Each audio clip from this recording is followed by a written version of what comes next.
This is block 4, session number 2. Now topics to be covered are non-finite verbs and informal letter writing. Now first we are going to concentrate on non-finite verb. Now what are non-finite verbs and phrases? A non-finite verb is a verb form that is not limited by a subject. Now how it is, we'll just see the examples. Let's understand first. Non-finite phrase or clause.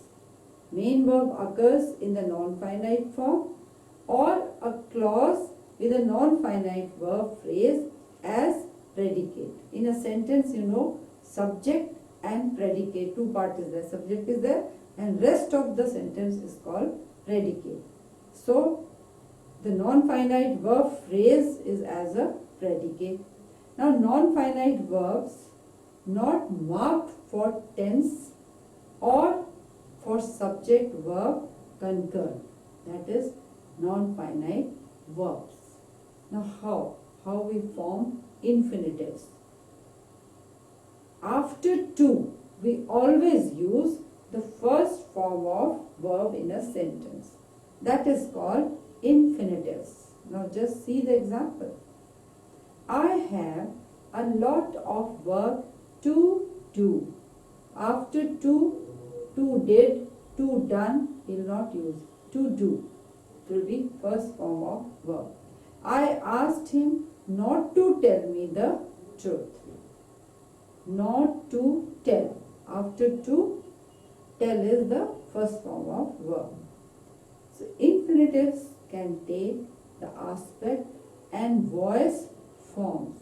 I like learning. Really? I like to learn too. You can say I like learning. The other person is answering I like to learn too. So after to, it is always first form of verb, not even ing. Use of infinitive sign to. How we do it? Infinitive to versus preposition to. Preposition to is also there and infinitive to is also there. How we use it? What is the difference? And how we differentiate? Let's see some examples. He used to get up late in the morning. Then John came to realize that the housework was an important part of daily life. When it came to help his wife with housework, John never grumbled. Now, just in all these examples, after to, the infinitive is used. Identical in form, but the former followed by an infinitive and the latter followed by a noun or equivalent. So this is the difference between infinitive to and preposition to. Now collections of infinitives with adjectives, nouns and verbs. Now we'll try to understand how the infinitives are used with adjectives, nouns and verbs. Adjective plus infinitive as a complement. It is used as a complement. Now he is glad to help others. To help. This is to is infinitive and help others. I am sorry to be late. After to be late. After to again late. She was careless to break the cup. It was careless of her to break the cup. To break is the verb. Careless, adjective. So this is how they complement each other. That question is difficult to answer. It is difficult to answer that question. It is difficult, adjective, to answer. To is infinitive, answer is verb. This is how adjective and verb are complementing each other. Now another example. Dirty water is nasty to drink. It's nasty to drink dirty water. To drink, again in infinitive. So I feel it's very clear to you how adjectives and verb, they through infinitive, they complement each other. Now noun phrase plus infinitive. Now we'll see the examples of noun phrase plus infinitives, how we use it. He is not the man to draw back. Man, infinitive to, and draw. So man is noun. They are complementing each other. This is the best book to read. Which is noun here? Book. To read is infinitive. Give me a list of people to invite or to be invited. Now people is noun. To invite, infinitive. The man to consult, to be consulted, is Mr.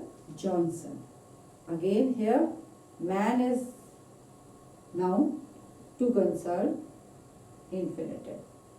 There is no necessity to buy or buying a new car. Necessity and buy, complementing each other. The doctor made a bold attempt to save or saving the child's life. Again, noun, infinitive. Noun, preposition, ing. So this is how we use noun phrase plus infinitives. Now verb and infinitive. Just see the example. He demanded to be told everything. Demanded is verb. And to be told, infinitive. So this is how it is used. She claimed to be the owner of the car. Claimed, again verb, to be the owner of the car, infinitive. So this is how they are complementing each other. Now we will see noun phrase. Noun phrase and infinitives. The sequence will be the verb plus object plus infinitive.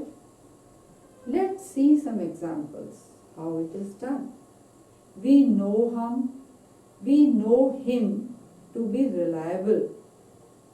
We know him to be reliable. Know, verb, him, object, we, subject, to be reliable, infinitive. Hope you understand how these words are kept in a definite position to understand infinitives. He declared himself to be innocent.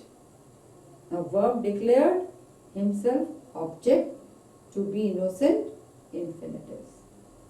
They believed him to be insane. They believed that he was insane. It's reciprocal, it's same. They, subject, believed, verb, him, again, object, to be insane, infinitives. So I have given you so many examples. I hope it's very clear to you. The verbs include feel, think, understand, imagine, consider, guess, suppose, etc. These are all verbs. So after verb is the object and the infinitive. This is how noun phrase plus infinitive is used. Now infinitive clauses. To know everything is to know nothing. Then syntactic functions of infinitive clauses. Infinitives with to can be the subject or object complement. To give is better than to take. Again, how we are using these infinitive clauses, very clear. Now ing participle. What are participles? As I told you, present, past and participle. First form, second form, third form. So ing is also a participle. How we use it? Ing participle in present, participle and gerunds. Now what are gerunds? Gerunds by putting ing when we make noun a verb. Like swimming is a good exercise. I like to swim, or I went for swimming, or I was swimming when I found a small crab in the water. Now just see, with verb swimming, I have given you so many sentences. To swim is verb, but swimming is noun. So by putting ing, using it as a subject, we have made it a gerund. That is called gerund. Now collection of ing participle with V, verb plus ing form, and here it is, I can't stand being kept waiting. She couldn't help crying when she heard the news. She dreads getting old. He admitted making the mistakes. In all these examples, you see, by putting ing, we are using them as ing participle, or we are using as gerunds also. Now, next topic is verbs followed by either infinitive or ing participle without change of meaning. Same sentence we can use as infinitive, and without changing it, it could be followed as infinitive or ing. How we do it? Just see the examples. I can't bear living alone. I can't bear to see the child so badly treated. Another example, Phil prefers doing it that way. Another example, he prefers to go by train this evening. So in all these examples, you have seen that we are not changing the meaning, or we are using infinitive or ing participle. Now with different meanings, how we do it with when the meaning is different. Can't you remember telling me the story last night? This is the one way of saying. Another way is, you must remember to tell him all that. That is with a different meaning. I regret telling you that John stole it. Another sentence is, I regret to tell you that John stole it. Another, they stopped watching TV at 9:30. They stopped to watch TV at 9:30. Now the different meaning is there, and without changing meaning also, how we are using these sentences.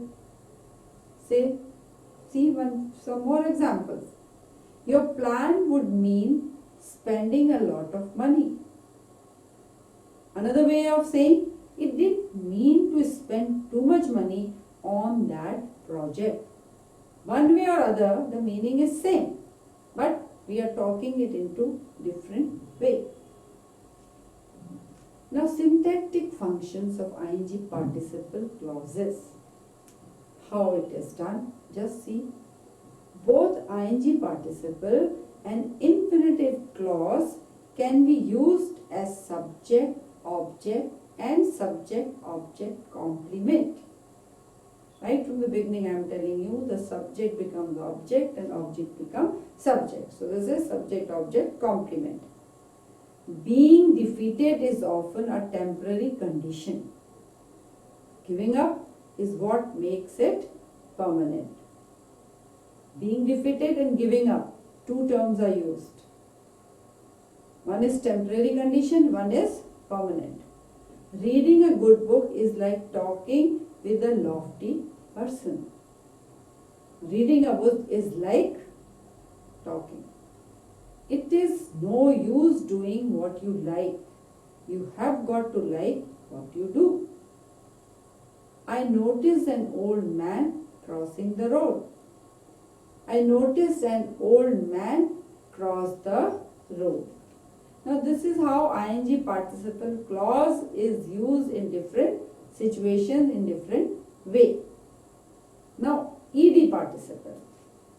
Another example. The pre-modifier as in subject-object complement Now how? Pre-modifier. Now just see the example of pre-modifiers. Frozen food. The food is being defined, modified by frozen. What kind of food? Frozen food. So this is pre-modifier. Frozen is pre-modifier. A freezing wind. This is also a freezing wind. What kind of wind? Freezing wind. That is also pre-modifier. Here we are using ing. A bored traveler. What kind of traveler? Bored. That is pre-modifier. A boring journey. The bored traveler, here is a boring journey.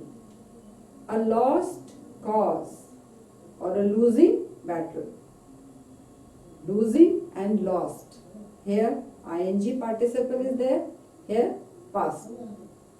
The ruled class or the ruling class. Now ed participle, here ing clause. So this is how subject and object complement and modifiers are used. Now ed participle as complement. I'll give you few examples. Just see these examples. A drunken man is one who has got drunk. A lighted candle is one that has been lit. Now next example. Everybody thought the battle lost. Next, I heard his name called. Another example, I have my hair cut every 2 weeks. Few more examples I would like to give you. Please keep us informed of the latest developments. I don't want any of you to be involved in the scandal. Now, those were the pre-made modifiers. Now, post modifiers. Now, synthetic functions of ed participle clauses with post modifiers. Post means after when it is used. The man who was soaked with sweat from an all-night march immediately went into action. Now, the man soaked. Who? The man. And soaked is modifying. So, it is post modifier. Most of the people invited to the party didn't turn up. Who didn't turn up? People. So, people are being modified by invited. So, this is ed participle clause. Now, dangling participle. Get that word off the pogo stick. Now, attachment rule. What is the attachment rule? When non-finites are used as adverbial clauses, its logical subject is usually identifiable with the subject or other element of the main clause. It is through this relationship that the non-finite construction is attached to the main clause. So these are called dangling participles. Now, absolute construction. Absolute construction is essentially a non-finite with an express subject of its own. Now, see how we do it. An absolute construction is commonly separated from the main clause by a comma. Used in formal literary language as a sort of rhetorical to achieve concise in wording and vividness. This is how we use absolute construction. His homework done, Jim decided to go and see the play. Her shirt caught on a nail, she could not move. Weather permitting, the cricket match will take place on Wednesday. The meeting being over, we all left the room. Life being very short and the quiet hours of it few, we ought to waste none of them in reading valueless books. These are absolute constructions. This is all for today. Thank you.